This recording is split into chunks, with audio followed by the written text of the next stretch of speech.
अस्सलाम वालेकुम दोस्तों, कैसे हैं आप सब। उम्मीद है खैरियत से होंगे। तो चलें, आज हम बात करेंगे डिटेल ऑफ एक्सपेंडिचर स्टेटमेंट, यानी कि एक्सपेंडिचर स्टेटमेंट क्या है वो और कैसे बनती है। तो ये चूँकि मैंने कोई ये एक फार्मेट आपके सामने पहले से बना के रखा है। इससे पहले मैंने आपको फार्मेट बनाने का तरीका भी बता दिया किस तरह से बनता है। अब बार बार हर वीडियो में अगर हम ये फार्मेट बनाते रहे तो वीडियो का दोहरानिया बहुत बड़ा हो जाता है और मेन जो चीज़ें आपको सिखाने की हैं वो रह जाती हैं। तो इसलिए आइंदा से अब जो भी हम अपनी वीडियो बनाएंगे उसमें जो ये फार्मेट है किसी भी चीज़ का वो मैं पहले से बना के रखूँगा। फिर भी मैं आपको बता दूं कि एक्सपेंडिचर स्टेटमेंट ये चीज़ होती है कि कोई भी कंपनी या ऑर्गेनाइजेशन अपने पूरे साल में कितने अखराजात कर रही है, उसके अखराजात कितने, उसने कितने अखराजात करने हैं, वो उससे तजावज़ तो नहीं कर रही है। मोस्टली ये अकाउंटेंट या असिस्टेंट अकाउंटेंट का काम होता है कि वो कंपनी को इस चीज़ को वॉच कर सके और साथ में हर महीने वो स्टेटमेंट दे कि उनके एक्सपेंडिचर किस हद तक हो चुके हैं, कितने हो चुके हैं, कितने भी बाकी हैं। तो चलें, चलते हैं हम अपने टॉपिक की तरफ और बात करते हैं कि सबसे पहले ये देखिए मैंने कंपनी का नाम लिखा। उसके बाद डिटेल ऑफ एक्सपेंडिचर स्टेटमेंट यानी कि हमने स्टेटमेंट लिखी। उसके बाद फाइनेंशियल ईयर हमने लिखा। फाइनेंशियल ईयर से मुराद ये है कि हमारा जो माली साल है वो कब से कब तक है। ये कुछ कंपनी कुछ ऑर्गेनाइजेशन में स्टार्ट होता है जून से दिसंबर तक, और कुछ कंपनी और कुछ ऑर्गेनाइजेशन इसको काउंट करती हैं जुलाई जुलाई से लेके जून तक। तो मोस्टली जो है ज़्यादा जो चल रहा है दुनिया में वो जुलाई से लेके जून तक चल रहा है। तो हम एज्यूम करते हैं यहाँ पे मिसाल लेते हैं कि फाइनेंशियल ईयर 2021-22 यानी कि 21-22 ये फाइनेंशियल ईयर है। 21-22 से क्या मुराद हुई कि जुलाई 2021 से लेके जून 2022 तक ये हमारा फाइनेंशियल ईयर है। और हम मंथ की बात कर लें तो ये हमारा पहला मंथ है, हम अपने काम को स्टार्ट कर रहे हैं, ये पहला मंथ है। इसमें कंपनी ये कह रही है, जो कंपनी के पास हेड है यानी कंपनी ने जो खर्चा करना है अपना पूरे साल में, जो अखराजात करने हैं वो किस किस मद में करने हैं, वो यहाँ पे लिखने होंगे। यानी कि स्टाफ पे की मद में वो करेगी, जितना भी उसका स्टाफ है। कन्वेंट्स अलाउंस की मद में करेगी, वॉशिंग अलाउंस की मद में करेगी, यूनिफॉर्म अलाउंस की मद में करेगी, मेडिकल अलाउंस की मद में करेगी, petrol, postal, utility bills, summer winter से मुराद ये है कि जिस तरह के बहुत ज़्यादा सर्दी हो तो हीटर लग गया, बहुत ज़्यादा गर्मी हो तो एसी लग गया। अगर रूटीन में नॉर्मली कंपनी में यूज़ नहीं हो रहा तो उसने यूटिलिटी बिल यहाँ बिजली के बिल में इस चीज़ को नहीं रखा होगा, इसको अलग से एक हेड दे के तो इसका कुछ बजट उसने मुख्तस किया होगा कि ये मेरा बजट रहेगा। उसके बाद स्टेशनरी हो गई, प्रिंटिंग हो गई, मेंटेनेंस हो गई, टेलीफोन और अदर। इसमें हर कंपनी में ज़ाहिर है कुछ हेड ज़्यादा भी हो सकते हैं, कुछ कम भी हो सकते हैं, कुछ में बहुत ज़्यादा भी हो सकते हैं। तो ये हर कंपनी का अपने एक अंदाज में होगा। क्या है कि एक कंपनी ये कह रही है कि XYZ प्राइवेट लिमिटेड ये कह रही है कि स्टाफ पे की मद में उसने 1 लाख रुपया देना है एक साल में। कन्वेंट्स अलाउंस की मद में उसने देना है 50,000। वॉशिंग अलाउंस की मद में उसने देना है 60,000। और यूनिफॉर्म अलाउंस की मद में उसने देना है 45,000। इसी तरह से ये नीचे भी है, मैंने कुछ फिगर्स लिखे हैं, खुद से ही लिखे हैं तो आपको समझाने के लिए, ये आपको नज़र भी आ रहे होंगे। ये मैं आपको बता रहा हूँ कि इस कंपनी ने ये पूरे साल में अपने ये अखराजात करने, इससे तजावज़ नहीं करना। और इसको जो है तो हर महीने वॉच करना है इनको, उनके अखराजात कितने हो गए, कितने रह गए। इस चीज़ को कहते हैं एक्सपेंडिचर स्टेटमेंट। अब प्रीवियस एक्सपेंडिचर में देखें हमने यहाँ पे 00 लिखा है, कोई चीज़ यहाँ पे नहीं लिखी हुई, आप देख सकते हैं। इसकी वजह ये है कि चूंकि ये मैंने आपको जैसे बताया कि फाइनेंशियल ईयर जो है हमारा जुलाई 2021 से स्टार्ट हो रहा है। इस स्टेटमेंट को बनाने में हम एज्यूम कर रहे हैं तो ज़ाहिर है हमारा पहला मंथ है, इसमें प्रीवियस हमारे कोई एक्सपेंडिचर नहीं है, इस साल का पहला महीना है ये। तो इसमें यानी कि जुलाई 2021 में या 22 में जो भी आप एज्यूम करते हैं, हम ये एज्यूम करते हैं कि कंपनी ने अपना एक मंथ में 7,000 रुपये स्टाफ जो है तो स्टाफ की पे दी। उसके बाद कन्वेंट्स अलाउंस उसने 5,000 दिया, वॉशिंग अलाउंस उसने 4,000 दिया। और इसी तरह से मैं मज़ीद भी यहाँ नीचे लिख लेता हूँ कुछ अमाउंटें एज्यूम करने के लिए। ये आप कुछ भी यहाँ पे लिख सकते हैं, कुछ तो नहीं लिखनी जो मतलब कंपनी ने देनी होंगी या जो कंपनी के अखराजात हुए होंगे वो आप यहाँ पे दर्ज कर सकते हैं। इसी तरह आप अपनी किसी शॉप का हिसाब लगाना हो, किसी और चीज़ का लगाना हो, किसी का भी लगा सकते हैं। अब ये हो गया कि यहाँ पे हमने लिख लिया ड्यूरिंग द मंथ। तो इसमें हमने सीखा क्या, ये तो सीधी सीधी बात आ गई। ये यहाँ पे क्या आया, यहाँ पे सम आया ड्यूरिंग द मंथ और प्रीवियस का। फिलहाल क्योंकि हमारे पास प्रीवियस में कुछ भी नहीं था, ड्यूरिंग द मंथ हमने इसको डाल दिया और यही जो है तो टोटल एक्सपेंडिचर हमारे आ गई। लेकिन ये चीज़ हमारी किसी कंपनी या किसी ऑर्गेनाइजेशन में पूरा साल रिपीट होगी और बार बार रिपीट होगी। और इससे पहले जो मैंने आपको तरीका सेविंग का सिखाया था, उसका भी मकसद यही था कि हम इस तरह से अपने डाटा को सेव करेंगे जब, तो वो हमारे लिए कारआमद साबित होगा, उसमें हमें मदद मिलेगी नेक्स्ट टाइम उस पर काम करने के लिए।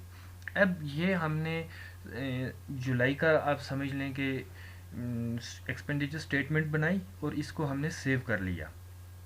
सेव कैसे किया, इसका भी सेम वही बात है।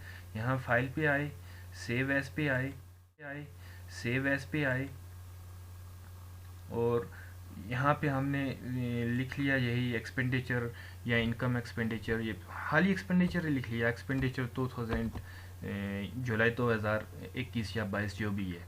अब जब ये हमारे पास सेव हो गई तो हमने बंद कर लिया, अपना काम हमारा हो गया। नेक्स्ट टाइम हम नेक्स्ट मंथ जब हमें दोबारा ये स्टेटमेंट बनानी पड़ेगी तो इसी स्टेटमेंट की हमें दोबारा से ज़रूरत पड़ेगी।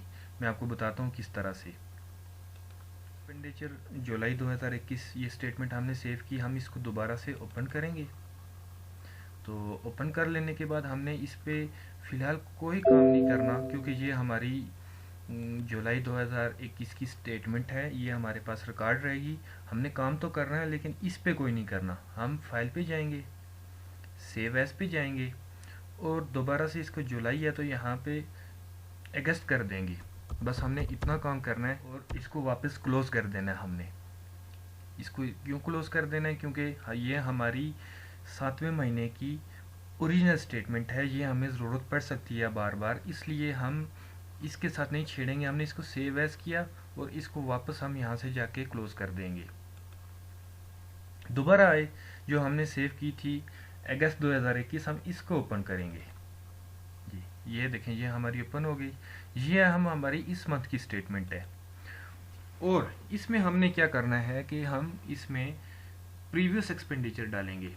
और प्रीवियस एक्सपेंडिचर किस तरह से डालेंगे, ये मैंने आपको एक दफ़ा बताया था। इस सारे को पूरे को सिलेक्ट करेंगे और यहाँ से कॉपी करेंगे। कॉपी कर लेने के बाद जब हम प्रीवियस एक्सपेंडिचर वाले बॉक्स में आएंगे तो इसको अगर हम डायरेक्टली पेस्ट करेंगे तो ये हमारा तरीका गलत हो जाएगा। मैं आपको दिखा देता हूँ। देखें, ये अगर मैं इसको पेस्ट कर रहा हूँ तो यहाँ पे ये कुछ आंसर कुछ और दे रहा, हमें वो नहीं आ रहा। वजह यह है कि ये यहाँ पे वैल्यू नहीं यहाँ पे आई, यानी ये जो यहाँ पे था वो नहीं आया, बल्कि यहाँ पे क्या आया, ये हमारे पास इसका फार्मूला आ गया। इसको यहाँ पे कॉपी करने का क्या तरीका है, आज हमारी समझने की चीज़ यही थी। तो मैं दोबारा से अब आपको ओरिजिनली इसको कॉपी किस तरह से करते हैं इसका सही तरीका बता दूं। ये हमने सेलेक्ट किया, सारा कॉपी किया और यहाँ पे आए और ये पेस्ट के साथ देखें, ये है कि पेस्ट वैल्यूज़, यहाँ पे वैल्यूज़ लिखा हुआ है। वैल्यूज़ पे जब हम क्लिक करेंगे तो अब ये हुआ कि हमारे पास ये जो यहाँ पे एक्चुअल वैल्यूज़ थी वो यहाँ पे आ गई। प्रीवियस एक्सपेंडिचर में जो हमारे पास टोटल एक्सपेंडिचर थे वो यहाँ पे आ गए। उसके बाद ड्यूरिंग द मंथ हम दोबारा से जो इस माह हमारे अखराजात हुए उनको डालेंगे। अब ये हमारे प्रीवियस एक्सपेंडिचर आ गए, इस माह जो भी हमारे अखराजात हुए दोबारा से हम उनको फिल करेंगे ताकि हमारे पास मज़ीद टोटल एक्सपेंडिचर आ जाएँ कि कितने। उम्मीद है आपको समझ आ रही होगी। तो कोई भी अमाउंट डाल देते हैं, क्योंकि मैं अगर यहाँ पे एक्चुअल अमाउंट लिखना शुरू कर दूँ तो काफ़ी टाइम लग जाएगा, इसलिए मैं किसी एक को ही पकड़ के तो सारे में पेस्ट कर देता हूँ। ये तो अब क्या हुआ कि हमारे पास प्रीवियस एक्सपेंडिचर भी आ गए, ड्यूरिंग द मंथ भी आ गए। और चूँकि इस फाइल को हम ऑलरेडी सेव एज करके अपने पास सेव कर चुके हैं तो इसको दोबारा से कंट्रोल एस दबाएंगे और यहाँ से बंद कर देंगे। अब नेक्स्ट ईयर जो है कि नेक्स्ट मंथ जब हम दोबारा से अपनी स्टेटमेंट कोई सितंबर की बनाना चाहेंगे तो हम इसी तरह से अगस्त को ओपन करेंगे। ये अगस्त हमारे पास ओपन होगी और इस अगस्त में हम दोबारा यहाँ फाइल पे जाएंगे, सेव एज पे जाएंगे, क्योंकि अभी हमें सितंबर की चाहिए तो सितंबर लिखेंगे, सितंबर लिखेंगे और सेव कर देंगे। ये नाम आप अपने कोई किसी अंदाज में भी दे सकते हैं, 1 2 3 दे दें या जो भी आप देना चाहें। मैं आपको जिस तरीका बता रहा हूँ ये करेंगे, इसको वापस क्लोज कर देंगे।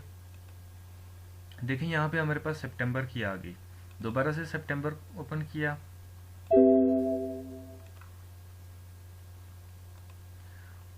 और अब ये है कि दोबारा सेम हमने प्रोसेस करना है। क्या करना है, इस टोटल एक्सपेंडिचर वाला जो हमारा कॉलम है इसको पूरे को सिलेक्ट किया,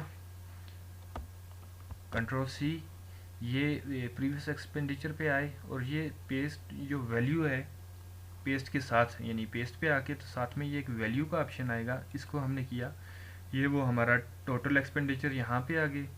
फिर से हम ड्यूरिंग द मंथ जो भी हमारे खर्चात हुए वो हम लिख सकते हैं। अब इस स्टेटमेंट बनाने का फ़ायदा क्या है, इस स्टेटमेंट बनाने का इसका फ़ायदा ये होता है कि हर मंथ हमें पता चल रहा है कि हमारी खर्चात कितने हो रहे हैं, कितने बाकी हैं, यानी कि हमारे पास टोटल बजट भी मौजूद है, उसमें से हम हर मंथ कितना यहाँ पे यूज़ कर चुके हैं और वो हमारा बजट जो पीछे बाकी बच रहा है वो कितना बच रहा है, ये चीज़ हमारे सामने वाज़े हो जाती है। और इसको अक्सर कंपनीज़ के मालिक वगैरह भी देखते हैं कि हम इस वक्त हमारा टोटल एक्सपेंडिचर कितना हो गया है, कौन सा मंथ चल रहा है, बजट कितना है, हमें कोई बजट अपना इंक्रीज़ तो नहीं करना पड़ेगा या कुछ डिक्रीज़ तो नहीं करना पड़ेगा। इस चीज़ को टाइम टू टाइम मद्देनज़र सामने रखते हुए हम ये करते हैं कि एक्सपेंडिचर स्टेटमेंट बनाते हैं। और स्टेटमेंट किस तरह से बनाते हैं मैं आपको बता भी चुका हूँ, यानी एक दफ़ा आपने तमाम चीज़ें कर ली, तमाम चीज़ें लिख ली, तो उसके बाद आपने सिर्फ ड्यूरिंग द मंथ इस टोटल एक्सपेंडिचर को कॉपी करके पेस्ट करना है और ड्यूरिंग द मंथ आपका जो न्यू डाटा है वो आपने इंटर कर देना है। आपकी ये फाइल बार बार आपको आपकी जॉब में, आपकी कोई ऑर्गेनाइजेशन है या शॉप है उसमें हेल्पफुल साबित होगी। तो इंशाल्लाह मिलते हैं नेक्स्ट किसी वीडियो में, और मज़ीद कोई इस तरह का फॉर्मेट सीखते हैं, कोई न्यू चीज़ सीखते हैं जिससे आपको भी कुछ समझ आए, पता चले कि किस तरह से एक्सेल पे काम होता है। और ये चीज़ें देखने से और करने से आपको इंशाल्लाह ज़रूर आएंगी, और जब ये छोटी छोटी चीज़ें आपको आ गई तो आप बड़ा प्रोजेक्ट भी सीख जाएंगे। आगे चल के हम बड़ा प्रोजेक्ट भी इसी पे करेंगे, इसी पे हम एक शीट से दूसरी शीट को किस तरह से लिंक करते हैं वो भी सीखेंगे, लेकिन ये हम आहिस्ता आहिस्ता आगे चल के तो सीखेंगे। बहुत शुक्रिया, ताफ़ीज़।